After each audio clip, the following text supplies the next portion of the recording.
As we get to engage a professor here, we'll be in a moment of just getting to learn some of the nitty-gritty details of these. So perhaps Kenyans did not get to learn much during the times of Amina Mohammed, but this is the moment to learn some more, just get to understand when then the eastern beat of Africa gets a chance to vie for this some other time, and what then we mean when we talk about the eastern part of Africa and the East African part. Of course, Professor Ogola will be enlightening us more on that. But equally, I am here with an explainer just to let you know what the difference is between the African Union Commission and the African Union. It's quite confusing. It's a tongue twister. So we get straight to this explainer, Mr.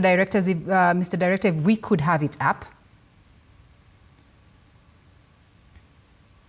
All right, there you go. So we are talking about the continental bodies and, of course, consisting of 55 member states. That is the African Union that was launched in 2002 as the successor of the Organization of African Unity, OAU. The OAU was created sometime in 1963 with a vision for a united, free and self-determined Africa. And we have seen it, talking about just how Africa can come together, the spirit of Pan-Africanism, and of course, guided by the vision of an integrated, prosperous, as well as peaceful Africa, driven by its own citizens and equally representing a dynamic force in the global arena. The AU Assembly is the leading primary decision-making body that then is under the African Union.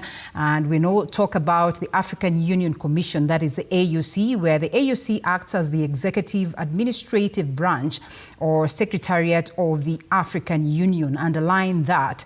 Now, the Commission is entrusted with executive functions and is composed of a chairperson, a deputy chairperson, and commissioners. Just how many are these commissioners that we're talking about? The chairperson of the AUC is the chief executive officer and is responsible for the commission's administration and finances.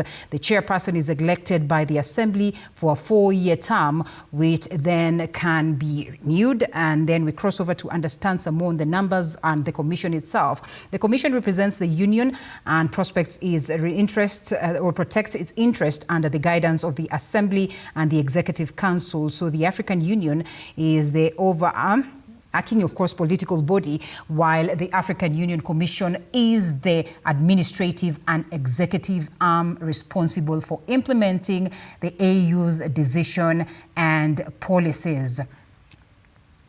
All right, so the African Union, that is the AU, is a continental body composed of 55 member states, while the African Union Commission, AUC, serves as its secretariat and executive branch. So the AU Assembly is the primary decision-making body of the African Union. And so the African Union Commission, that is based in Addis Ababa, undertakes the day-to-day activities of the African Union. So basically, this is the leadership component.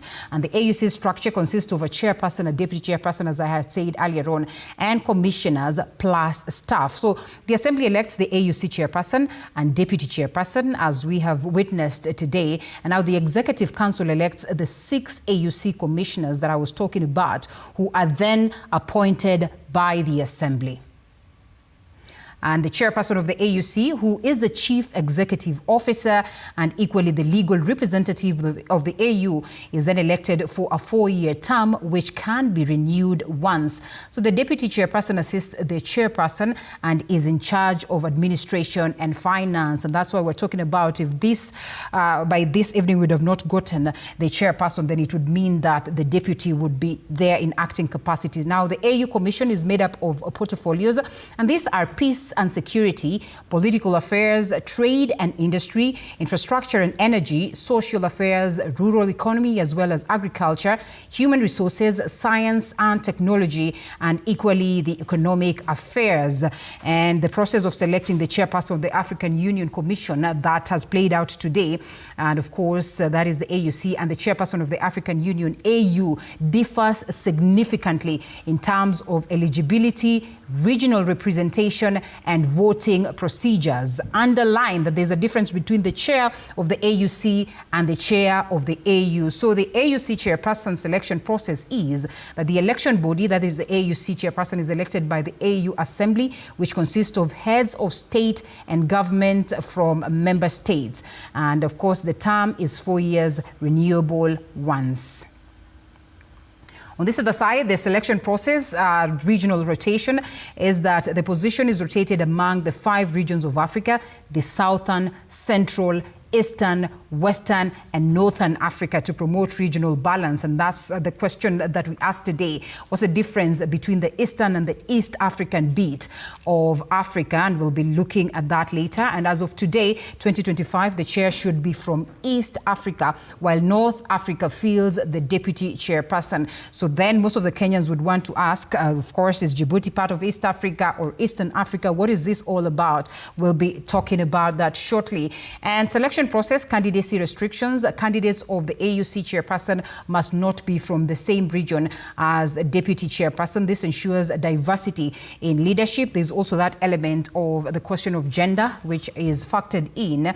And we are now coming to the AU chairperson selection process, which is different from the AUC chairperson selection process. And now the election body, that is the AU chairperson, is not a separate position, but is typically held by a head of state of government elected by the AU Assembly, that is during its annual summit. And of course, they serve for the lengthy period of typically 1 year, or the length period of typically 1 year.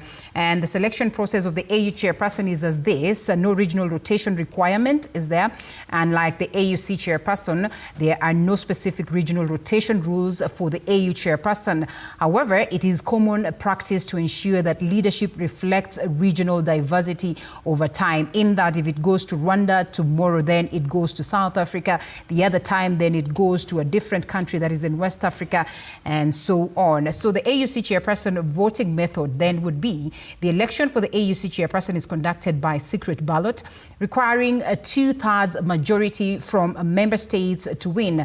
If no candidate achieves this majority after 3 rounds of voting, then only the top 2 candidates proceed to subsequent rounds. I think we have witnessed that today. An AUC chairperson voting method then similar to the AUC process, that is the AU vis-a-vis the AUC. The AU chairperson is also elected by secret ballot during an AU summit. However, since this role rotates annually among head of states, it often involves political negotiations rather than a formal election process like that of the AUC. I hope you are all clear on that. And at this very moment, 46 minutes past the top of the hour, or you would want to say 14 minutes to the top of the hour, we loop in Professor Fred Ogola. Thank you so much, Prof, for staying put right from the time you joined us in studio up until this point. Thank you very much, Linda. So much has been said.